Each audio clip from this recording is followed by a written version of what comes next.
Life transformations come from integrating our spiritual side and our soul choices into our social plane. Hi, I'm Harleen Sandhu, and I welcome you all to another episode of Spiritual Talk Show. Today, I'm humbled and honored to introduce our guest, Cristiana Eltrayan from Romania. Cristiana works as a therapist, international holistic speaker, and author. With her work of the Healing Academy, she has created several projects, including Pranic Consciousness Summit, Pranic Festival in Romania, the Pranic Consciousness Process, the Energy in Harmony Holistic Educational Program for children in schools, and more than 14 charity and ecology campaigns called It's Better with Love. She's also the author of 5 books, amongst which the Pranic World Book, which describes her experience with Pranic communities and Pranic processes. She's also the board member of Global Pyramid Society's movement and a peace ambassador at the Embassy of Peace.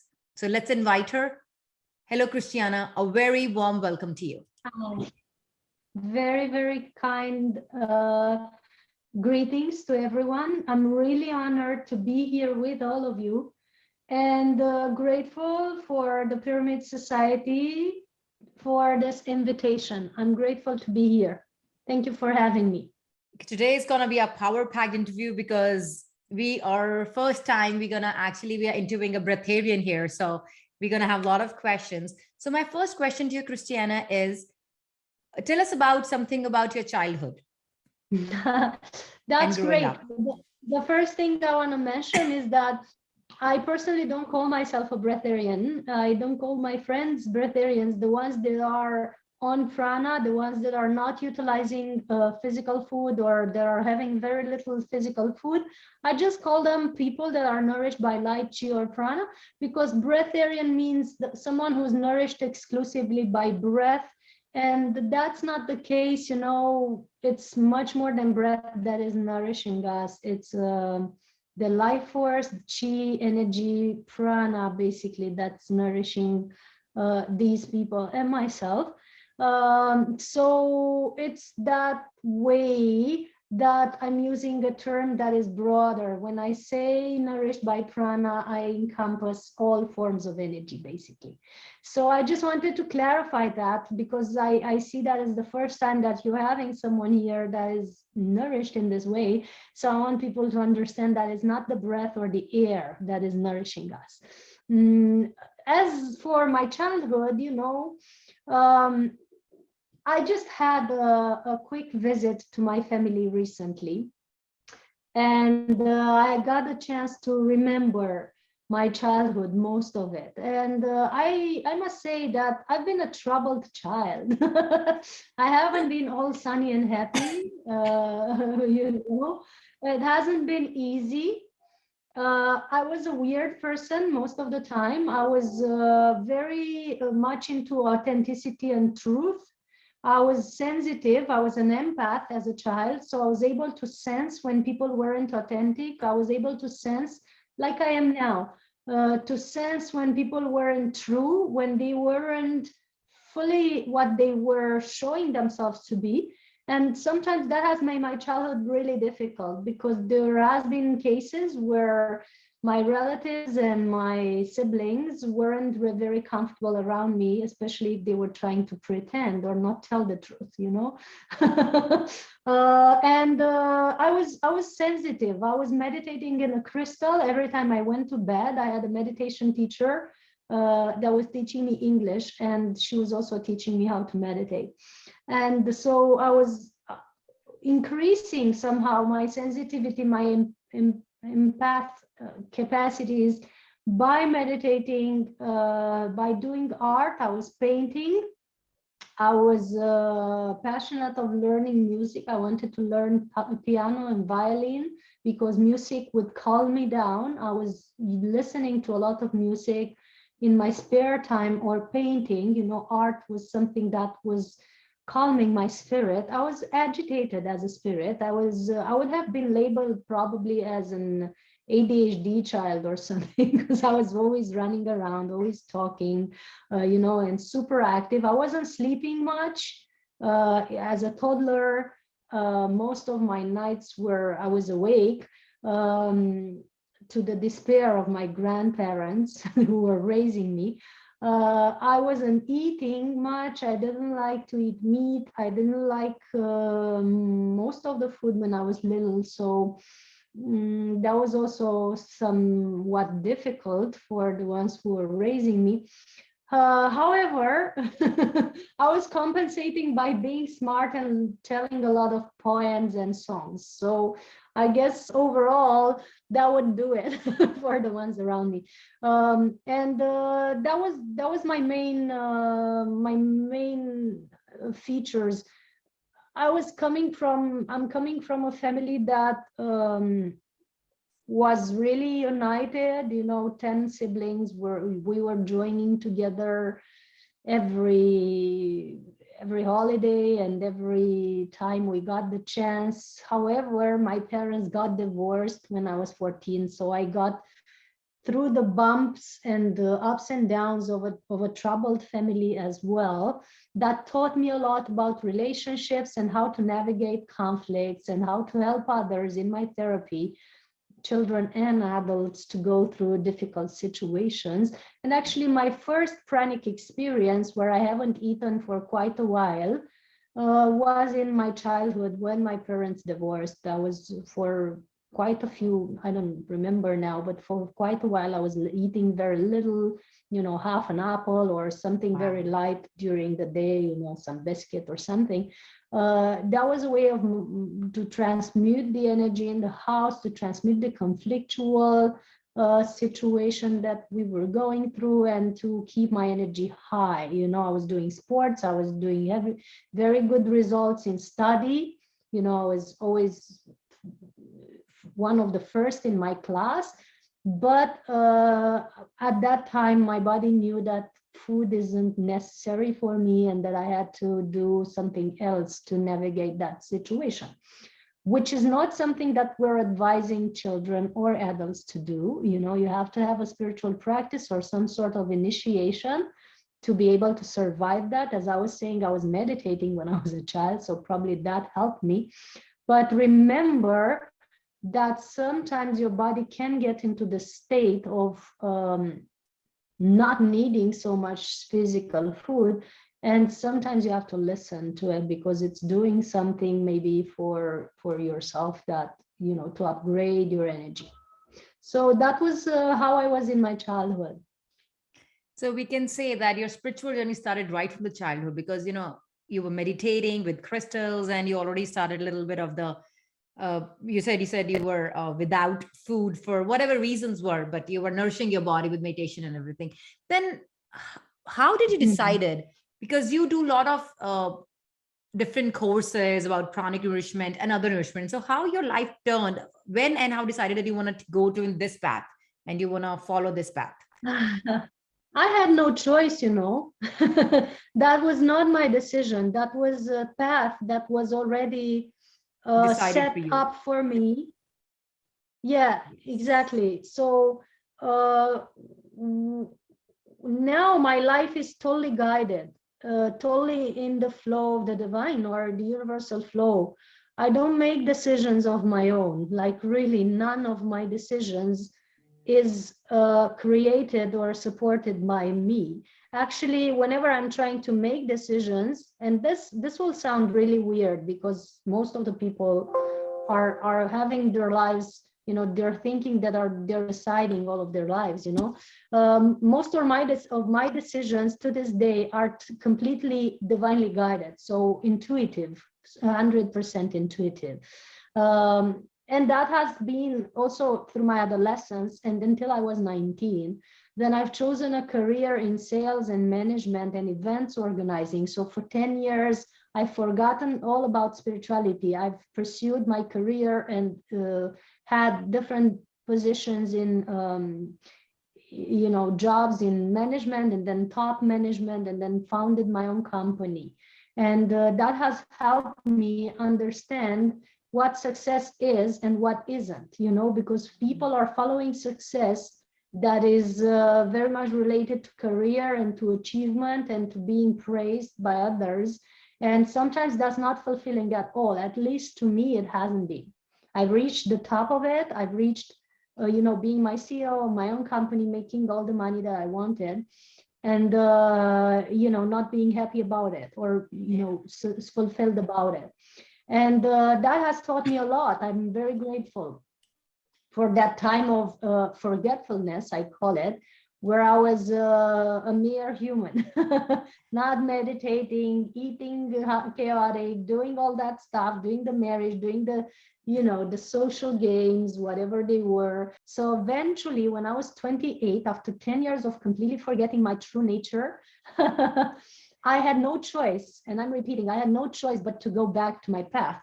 There was no other possibility for me. I wouldn't have survived. I wouldn't have been here to this day to talk to you, because my life path was generally ending around 30 or 33, on all my charts and maps, if I had continued on that road. And now here I am at 38. Why I have changed is because I went in dark rooms for about 13 days or 10 days.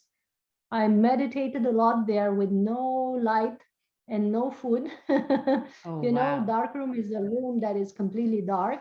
And when I went out of it, I realized clearly, and I was in my 30s, I realized clearly that my life is making no sense and that has to change from scratch. So I left my company, I left my home in the hometown that I was born in, and I left all the other things that I was clinging on, and I started from scratch in this type of work that I'm doing now, as a therapist, as a holistic speaker, as a board member of several organizations that are helping people wake up in the world, including PSSM, the Pyramid Global Society. And there was no choice for me. At 28, before this dark room, when I started meditating, already my life has begun to change. I had done several healing methodologies, all these classes that you see on my wall. They're at least 1/3 of what I've studied in terms of holistic healing, holistic medicine, and spirituality in general. It's just 1/3 of it because I don't have enough walls, and it's not significant to fill up my walls with degrees. But the thing is that I had to practice all this stuff, because otherwise you just go to a class, you learn something about something, and then if you don't practice, it's all water down the bridge, right? So daily, since I was 28, daily I had meditation, daily I had yoga and qigong, daily I had a vegan or vegetarian diet, daily I had some form of divination, or connecting to the universe in some way. You could call it prayer or whatever. I believe in God. I'm not an atheist.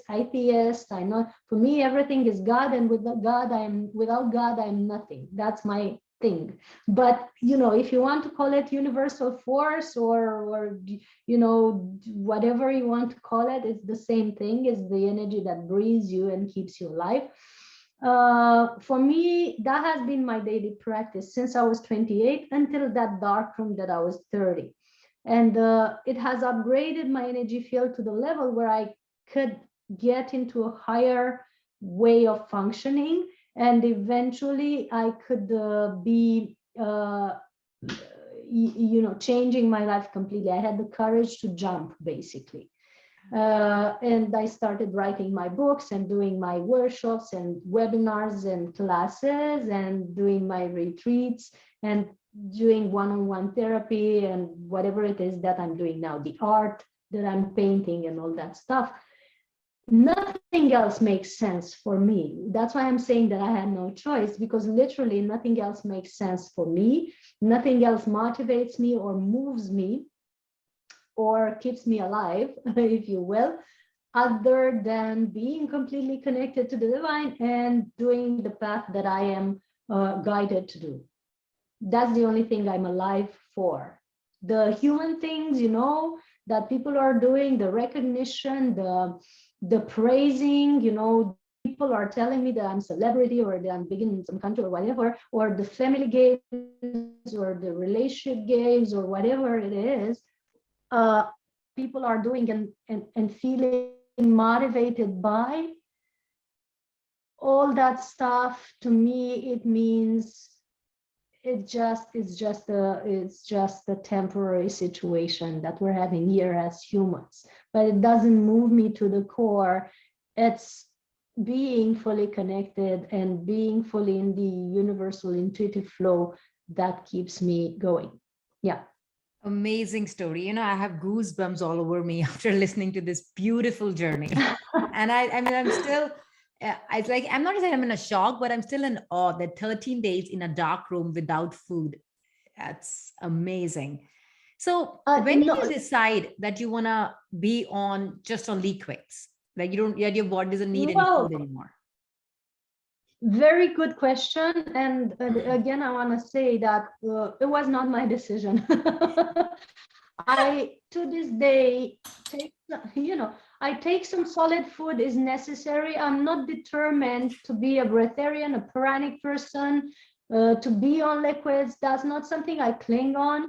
I always say to people that to be free from food is actually, you have to be free from eating, but also free from not eating, which means you have to give up the concept to not eat if you want to be authentic in any way.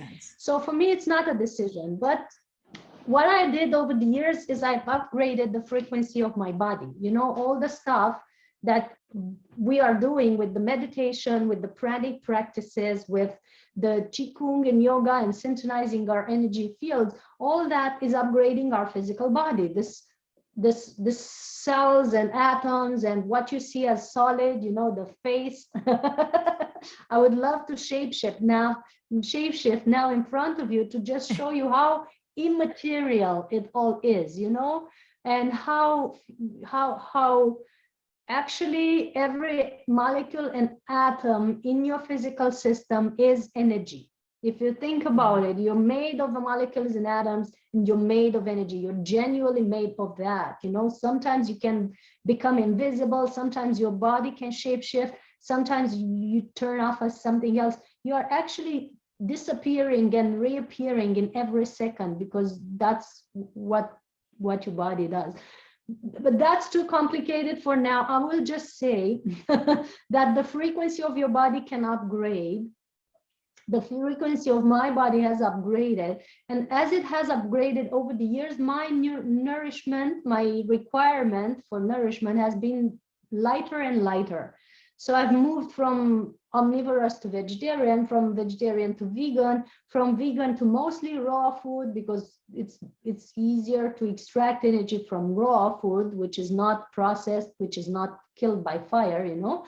And then slowly, I've noticed that I have much more energy when I drink my food instead of eat my food, you know.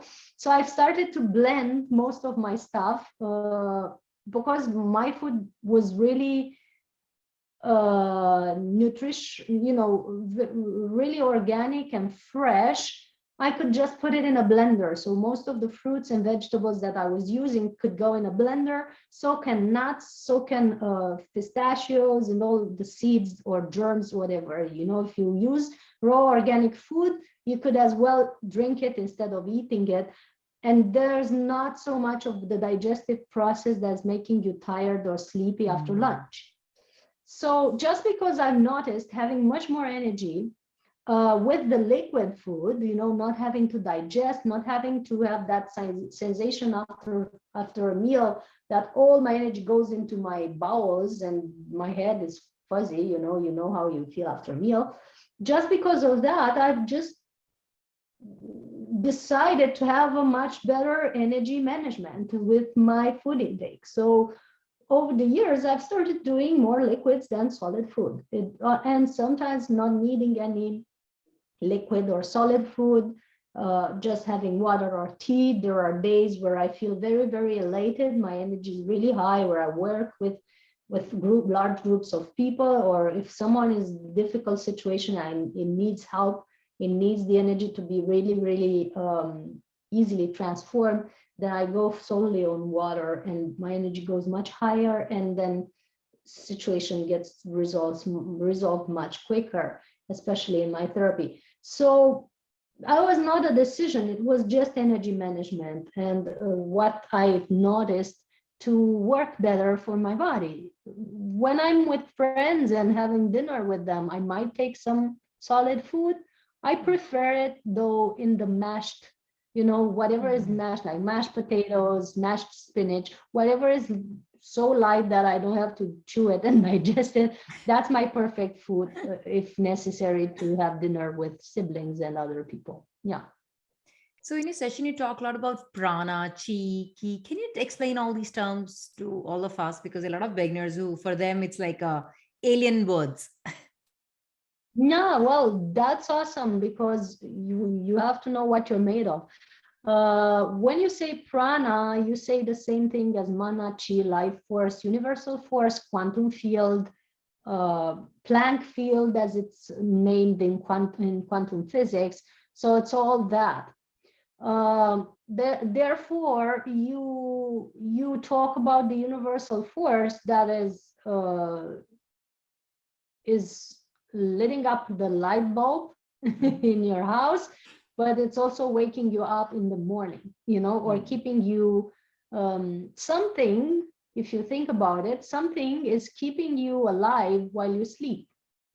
It's not your mind that's processing that.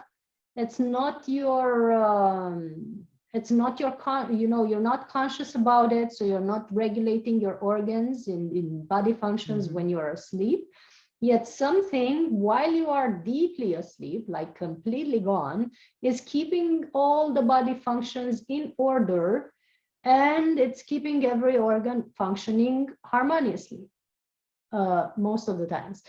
And that's not the sympathetic and parasympathetic system, as some doctors would jump and say, even though that has a role in all this stuff, and it's not the brain, as some other neurologists would jump and say as well. It's something bigger than that, it's something bigger than that. And we actually have neurologists, geneticists, and cardiologists studying it, along with some physicists and some other very good specialists that are actually studying how is it that our bodies are nourished by prana. So I'm happy to be backed up by a beautiful team that is now interested in this topic, and they're really, really having great results in discovering new things. So that is the life force, as I was saying, the life force that is keeping you alive during your deepest sleep or during the coma, if you will. That is something that is also nourishing you. So this is prana. This is the energy or the quantum field that's holding us all together, not only holding together the molecules of your own body in the same shape every day. So you're not waking up one day as a person and the next day as a dog or something else. You're always waking up in the same shape. And that's something that's regulated by a higher force, because your molecules and atoms could discombobulate and, come back into something else if you think about it. Something is holding them together in this particular face and body that you are having now. What is it? You should ask yourselves. That is the life force, that is giving you the life and the shape that you're having, and is forming an energy field around you to make sure that you're coming together and staying together in the same shape every day, and that the molecules and atoms of each of your organs are doing their jobs to have the right body functions that is meant for you to have. Very important, right? So this is how I define it. If you don't know how to feel it, you can sometimes feel the goosebumps in your body. And these goosebumps is the energy moving through you. Or some people have the Kundalini awaken, these shivers up their spine, which are not coming from cold or, temperature of any kind. And that's your energy moving through you. And sometimes you can feel some sort of relief or some sort of gut feeling or some sort of, intuitive sensation in your body. And that's also the pranic field or the pranic energy, the energy moving through you. So all that stuff can be sensed, perceived, and even seen, by people who are clairvoyants. They are clearly seeing the auric field and all the energies in the universe. And there are now even devices that can measure it, There are the Kirlian photographers that can photograph your auric field. Therefore, so now everything is backed up by science. There's no longer a woo thing that people, either trust or don't trust. If you don't trust, it's perfect. Don't believe me, but do your research and learn about the pranic field or the universal field. Yeah, this is what it is. Thank you for such a brief, I think, clear explanation, because a lot of people, we listen to the terms, but then we don't know. But now I think you explained each term very clearly and properly. They say the prana, sometimes the main source is the sun and earthing. So what about the places where there is little sun, or there is always cold?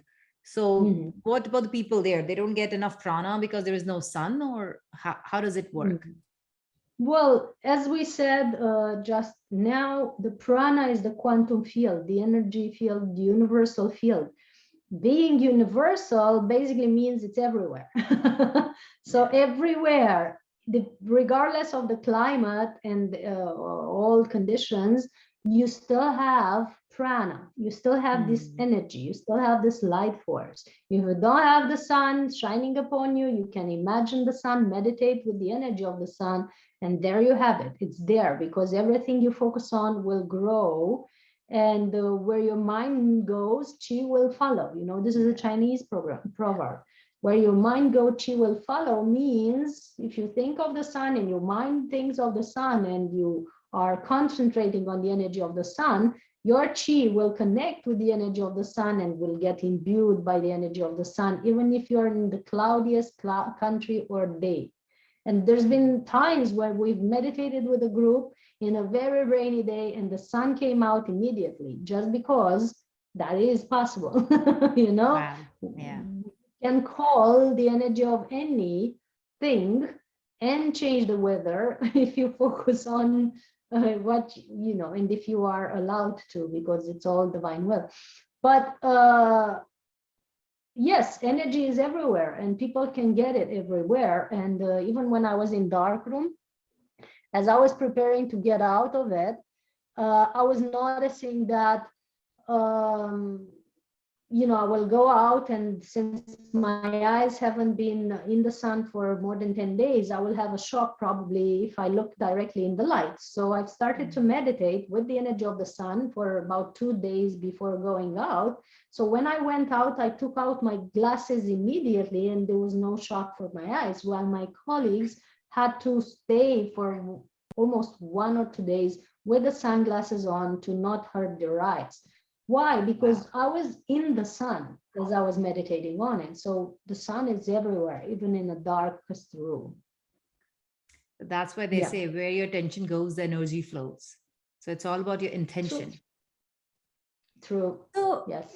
breatharians or whatever, the people who are not taking normal food, like not normal food in a sense, they don't eat proper food like you said. Do they need any supplements to manage the electrolytes and minerals in their body? When you're in the most advanced stage of being nourished by prana, you don't need anything. You basically can go for years on water or, even no liquids. I have colleagues, every year we organize a pranic festival in Romania with people that are nourished in this way, and the pranic festival in India with people that are not using physical food. The last one was in 2020 in Pyramid Valley near Bangalore, as you know. And Patriji has participated. You can see the videos on the internet. And these people, we had someone there that wasn't using food or water for 75 years. So Even no water? Food, no water for no food, no water for 75 years means total autonomy. Completely not needing physical food. I can show you the video of that person. It has been filmed in the very room of Pyramid Valley where I was testing his chakras, and he was allowing me to feel the amrita, the energy flow on the rooftop of his mouth. A great sadhu, a great yogi who has been with us for 92 years and has left his body after the last Prani festival because that was his last mission, and he has been tested in hospitals for almost 2 weeks by the Ministry of Defense. And the results were awesome. It showed that he actually wasn't needing any food or water. He has been tested with 35 specialists, with many devices, cameras, scanning devices, and all that stuff, you know. So that's a true truth. So at the most advanced stage of pranic nourishment, you don't need anything. However, when you're in the beginning stages, when you're just detoxing your body, or you know, starting to go lighter and to get used to not having physical food, at that stages, if you're going on liquids and staying on liquids for several weeks or months or even years, it's good to have, as you know, as long as you're using liquids, you might as well use the best of food in those liquids. And it'll enlist it, instead of just drinking orange juice or, you know, melon juice, you could have the best mixes of plants and superfoods, you know, super products that are boosting up your energy. You know, you could have that, you know, in your liquids. So yes, we are using mixtures of plants or roots. And the old yogis, you know, in the early years, you know, thousands of years ago, they were doing the same. They were boiling roots or special herbs or plants to be able to support their energy system, even when they were fully on prana. And the chi masters of China, you know, the pigu masters who weren't eating, they were doing the same. They were using certain drinks, mixtures of, you know, you could call them supplements, but they were really herbs and plants that would power up their bodies, or just detox something, or just do something that you were wanting them to do in your body. So that's not far-fetched for the nowadays pranic people too. You know, we use some of these superfoods like maca and guarana and baobab and stuff like that. It's good to use. I mean, as long as you're still using something, you know, you're using fruits and vegetables, even blended, you might as well use the best of it. You might as well use the most powerful of it. You know, like the last level is using just sprouts, either in liquid form, you know, or in wheatgrass and all that stuff, and you are super energized with the most powerful stuff that you can be nourished by. For example, I'm using tea now. Oh, okay. And it's very good because when you talk a lot, especially, you know, when you're on prana and you're completely silent, that's all fine, nice and good. And I actually prefer to be silent for most of my days, and most of my time I don't speak. I use text messages if I need to communicate, and I keep it simple with the phone conversations, not more than one a day, usually. Yes. But when I have speeches, and sometimes there are speeches all day or for several days, several weeks, you need to, you know, your throat gets dry, like naturally, your tongue gets dry, so you need to hydrate. So I've seen all these people following us on the internet, and they see a bottle of water next to you, they say, oh, you're not a true Eltrayan, you're using water, you're using tea. I mean, try speaking for 3 days, not using liquids, and tell me how it is, you know, and tell me how you can be a true Eltrayan. It's so funny, these concepts that people can get into, or labels, or, you know, that's why I'm not using the breatharian label. I want to be completely free from it. And if I want to have, you know, like a glass of tea or watermelon juice, or even a meal with a friend, I want to be free from that label. Actually, I don't like it. That makes sense. I don't like anything that bounds me to a certain concepts, actually. And the true pranic state is complete freedom. I also say that it's important. That does make sense. Okay, so if anybody wants to, like, I know to a proper breatharian, it's going to take a lot of time, but if somebody has to get into like reducing their food content or anything, as far as I'm listening to you, I think it's not a good idea to start on your own. You still need another somebody, a mentor, or some, you know, guidance to it. So what is the safest method if you want to move into this path? So what's the safest method to start? Well, the safest would be to get really in touch with your intuition and your higher self. That's the safest of the safest. As long as you're not in touch with your higher self, you're always going to be fooled by some concept or idea.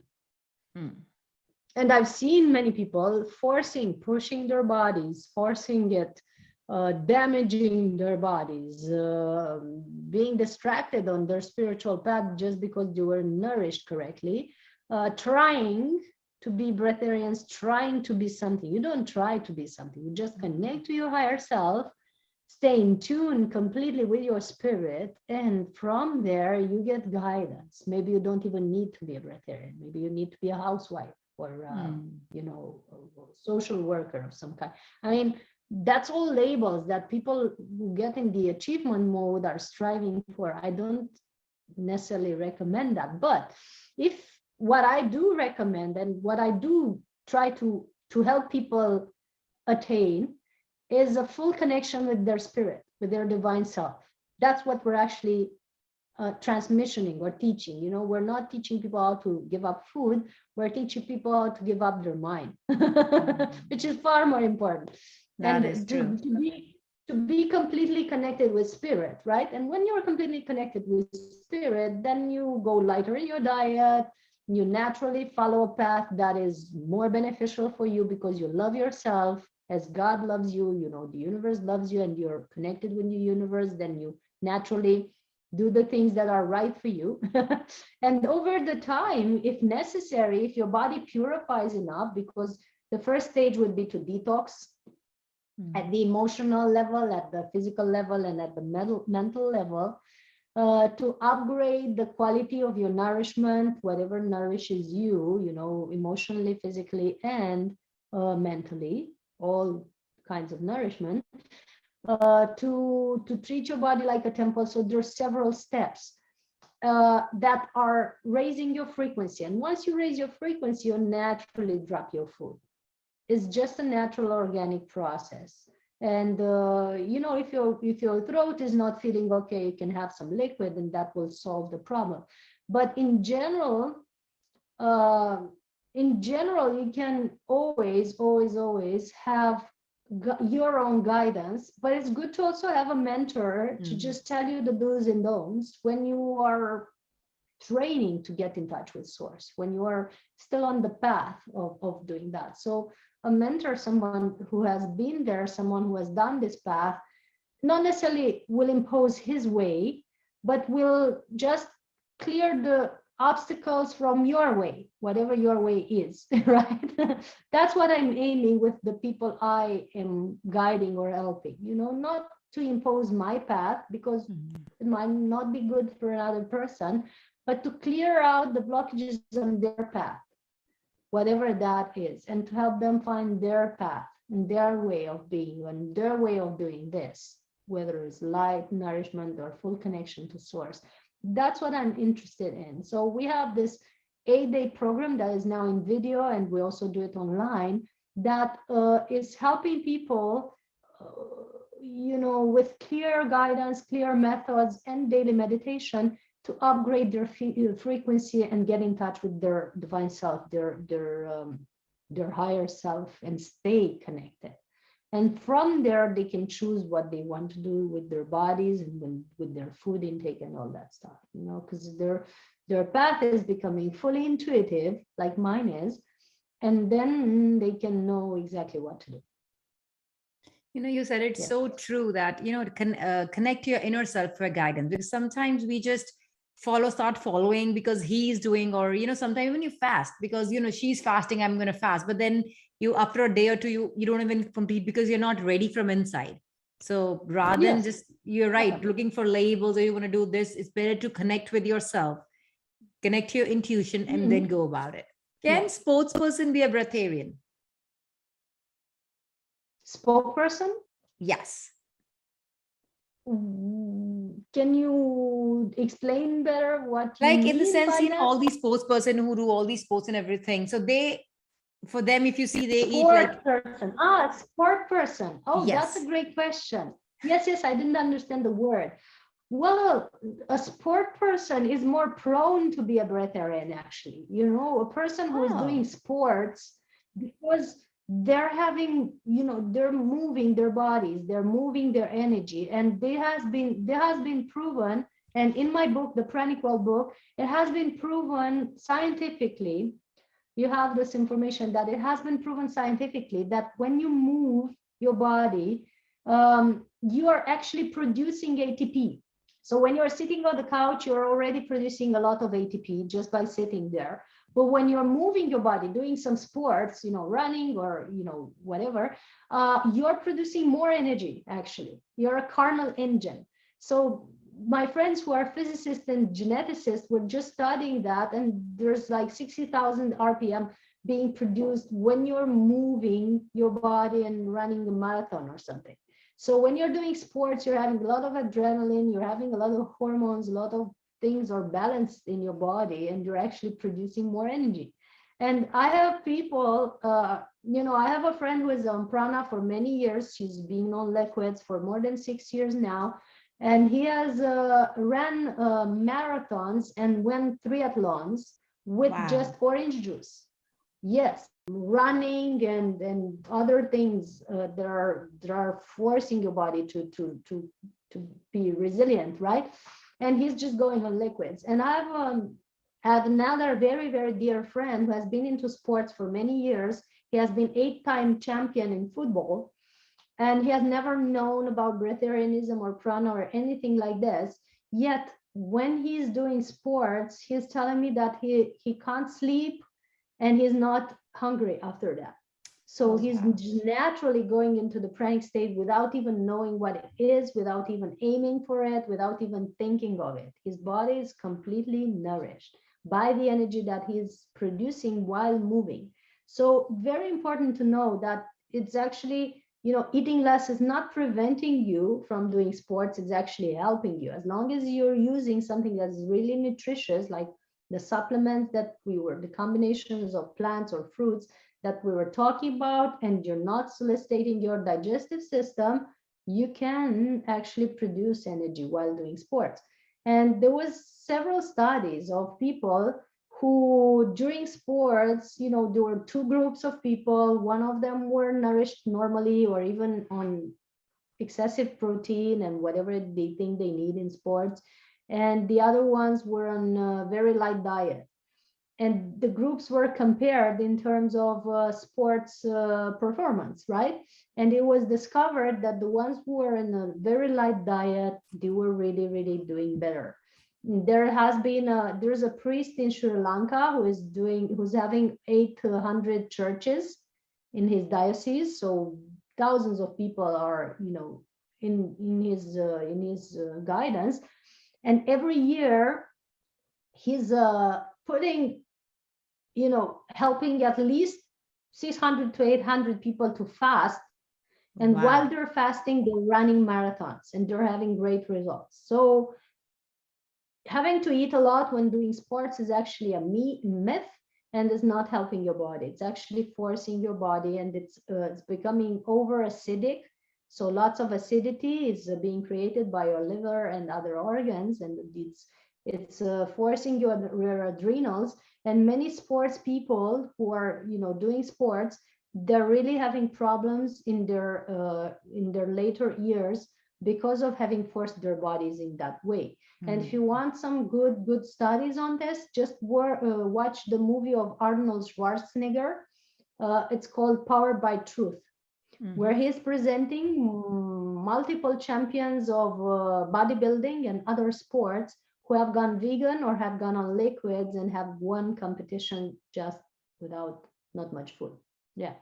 That's actually, you cleared a major disbelief, because a lot of people, like general, we think that because we are running or we are doing some activity or sports activity, we should eat double or triple, because your body needs, because your body is not getting enough nourishment. Your body is burning so many calories.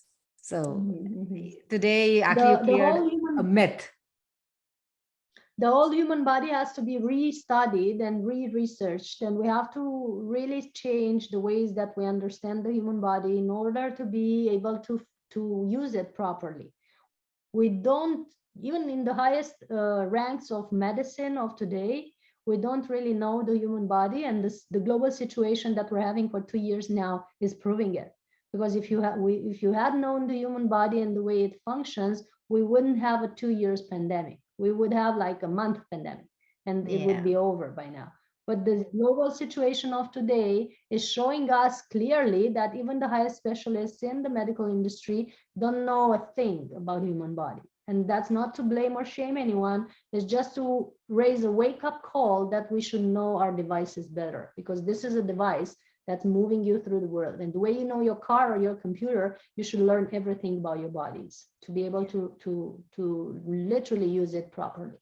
Yeah, that and is not so damage true. them. That is so true. Okay, is there any specific age that, okay, you can't, that you to be a breatharian, or kids can be breatharian too?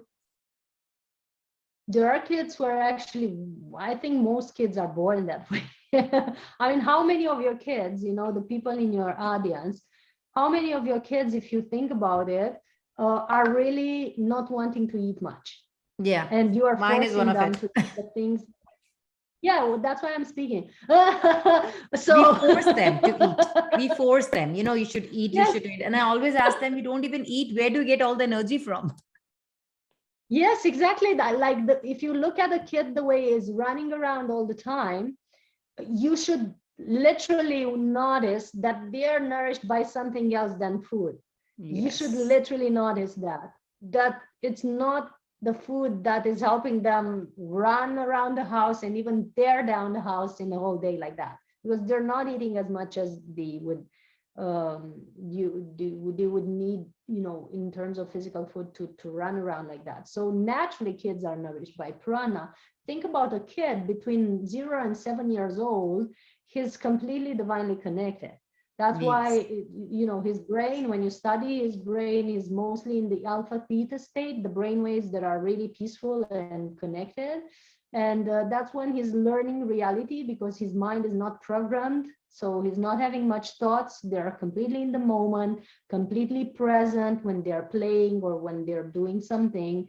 They're completely connected. And that's why they are in the flow of that energy. So when you're forcing them with food, you're actually repatterning their system to not be autonomous anymore and to be on a certain diet that you are thinking that they're needing. But so many kids now have come with so elevated bodies, so high energy bodies, that they're actually getting sick if you're imposing on them the same diet that you're having. So if you're forcing them to eat meat, processed food, cooked food, and junk food, they will get sick and they will be numbed out really, really soon.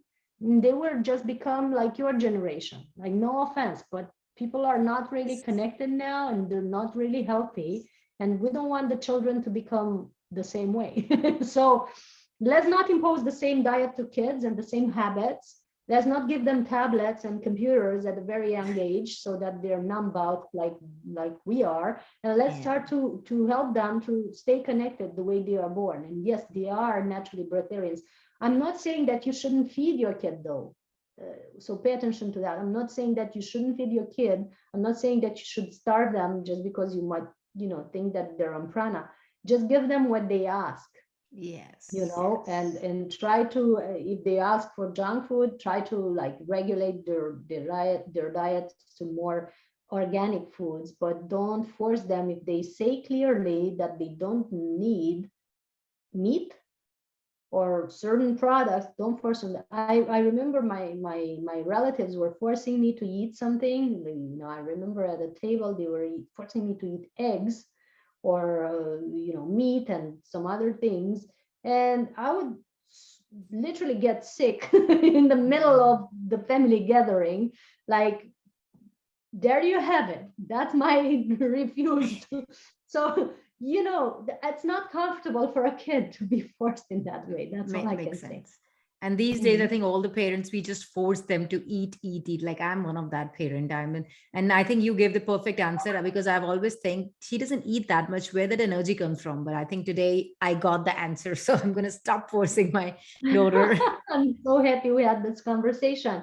However, if they ask for something, if they ask for specific fruits or nuts or whatever, they should eat. I mean, it's natural. I have a friend who's now 14. He was born a breatharian. He was born as a pranic child. We've had it in all our festivals. He was online at the Prani Festival in India, and we had conferences with them.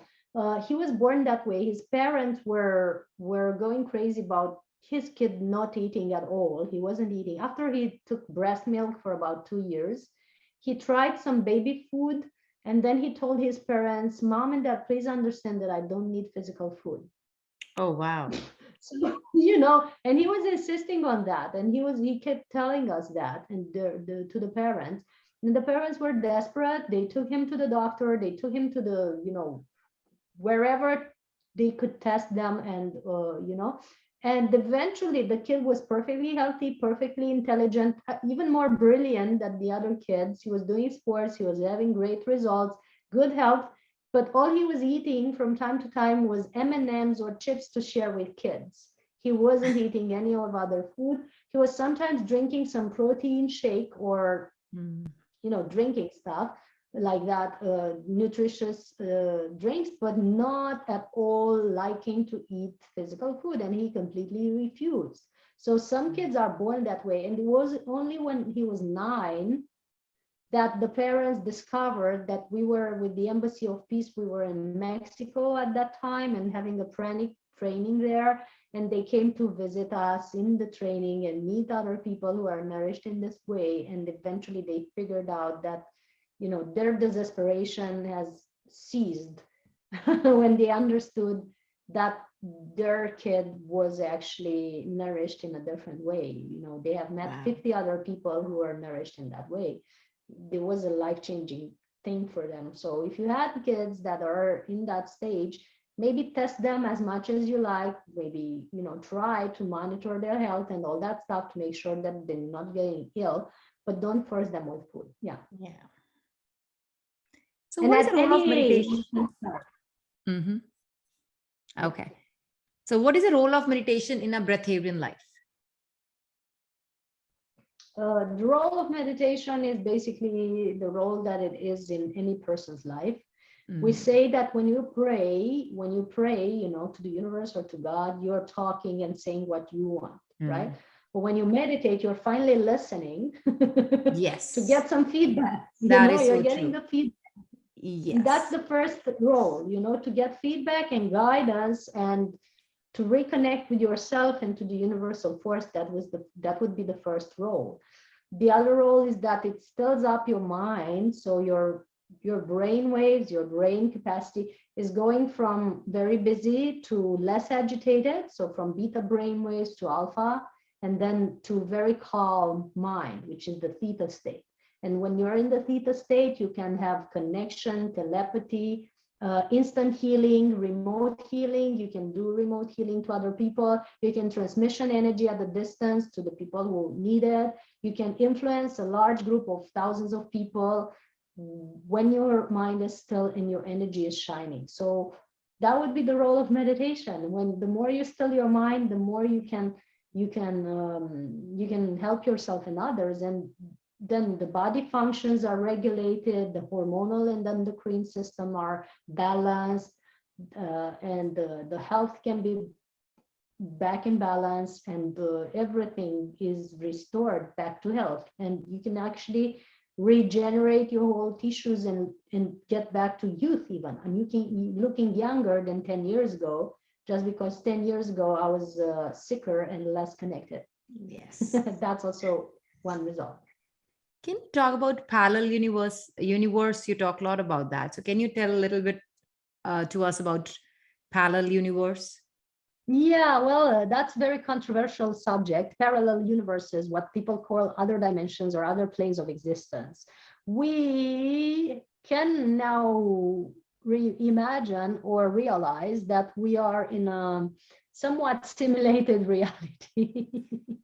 The more we look around us, the more we see how much of the simulation is influencing us, because if you look at the global situation of now, somebody has an idea of how your health should be and how your traveling should be and how your life should be.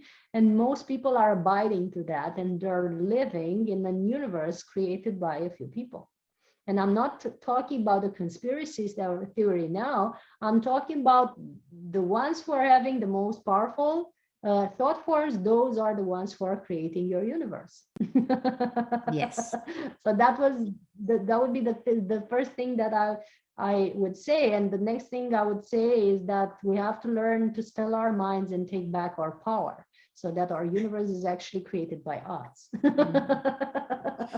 But however, in parallel with that, and even in this universe, even in this reality, there are parallel versions of possibilities, or parallel versions of reality. So there would be one reality in which, the whole humanity goes down to this destruction, like it seems that it's doing today.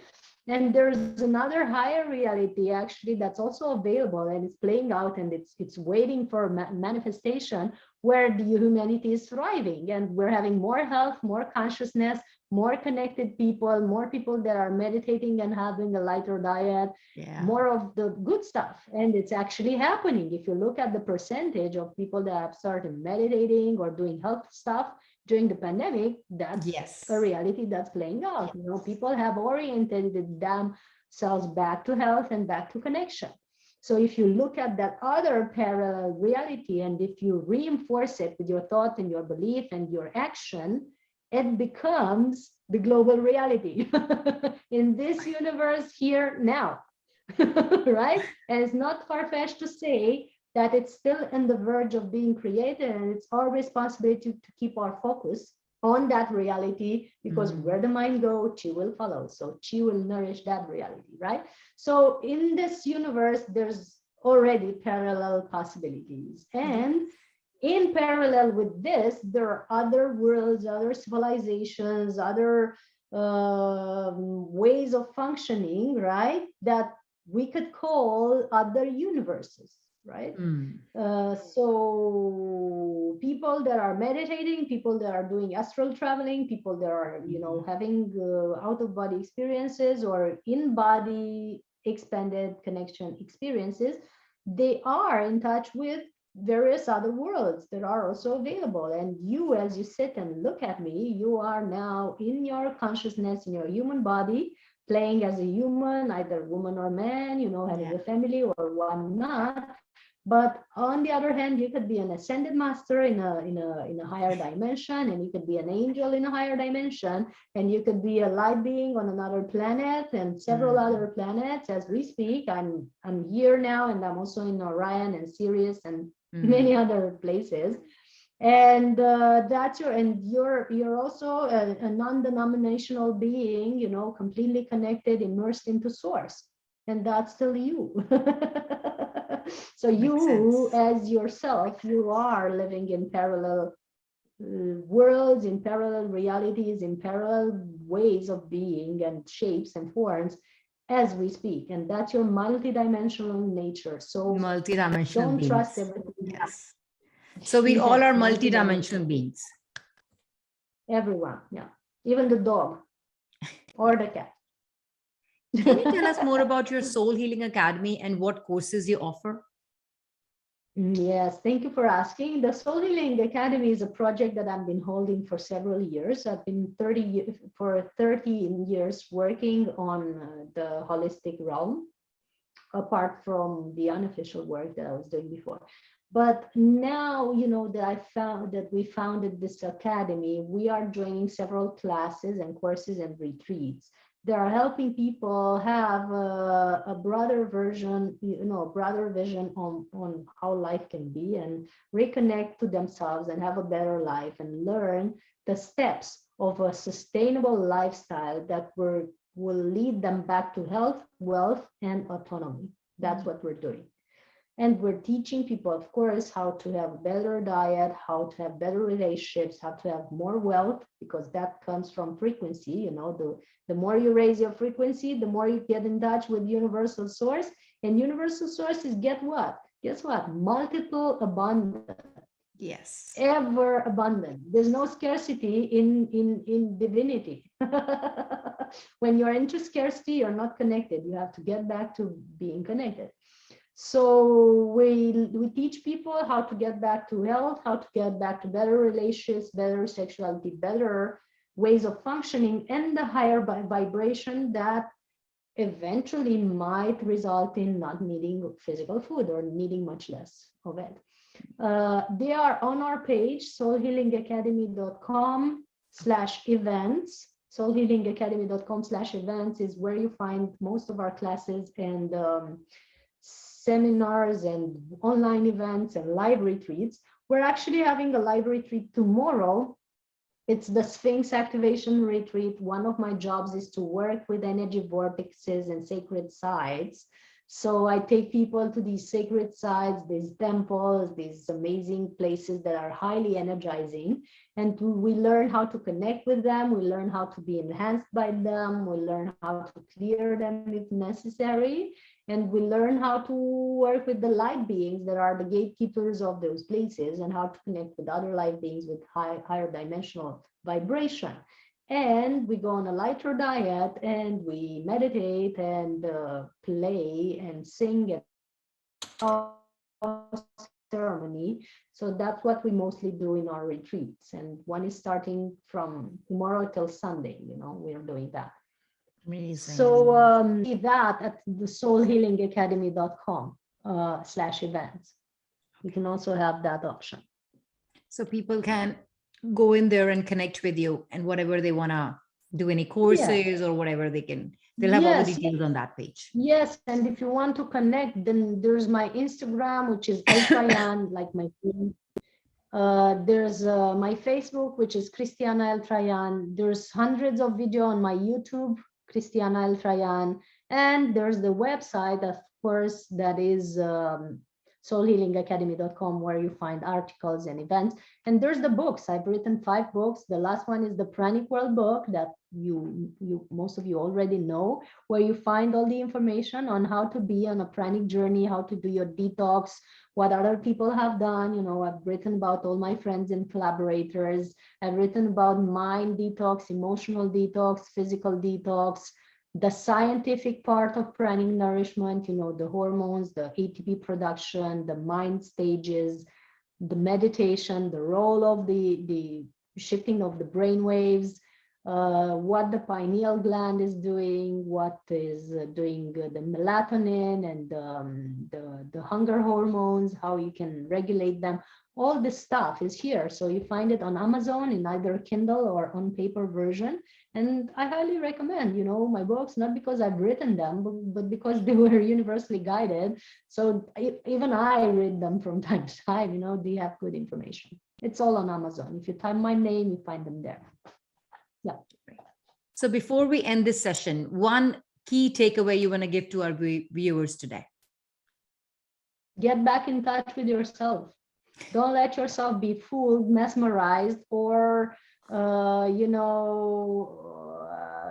deceived even by the reality you're living. That's not the only possibility you're in. You can have better results in your life, better energy. And as you get back in touch with yourself, you're actually having all the guidance that you need and all the abundance that you need and all the clarity that you need. And if you need help with that, that's what I'm doing on this planet now. So we can have one-on-one sessions, we can have coaching programs. I do 7 sessions with certain people, helping them step by step with the online one-on-one counseling and therapy and mentoring. So we can always work together on that. Thank you so much, Cristiana, for such a power-packed session. We learned so much, so scientific knowledge about how to nourish ourselves with prana and how to connect with ourselves. Hopefully, our viewers will connect with you soon. And thank you so much for coming to our show today. It was great meeting you, great seeing you, great talking to you, and thank you for your very wise and interesting questions. And blessings to PSSM for always contacting me to do these sessions with you. I'm always happy to participate, and let me know when your event is and how I can help with spreading the news about it. And I'm really, really grateful, and blessings to Patriji and all the family. Thank you. Yeah. Thank you all for joining me today. We have great pyramid masters participating in our upcoming episodes. So stay tuned. Until then, be conscious, keep meditating, and stay miraculous. And don't forget to subscribe PMC Global. And for PSSM courses, visit www.pssga.org. Thank you.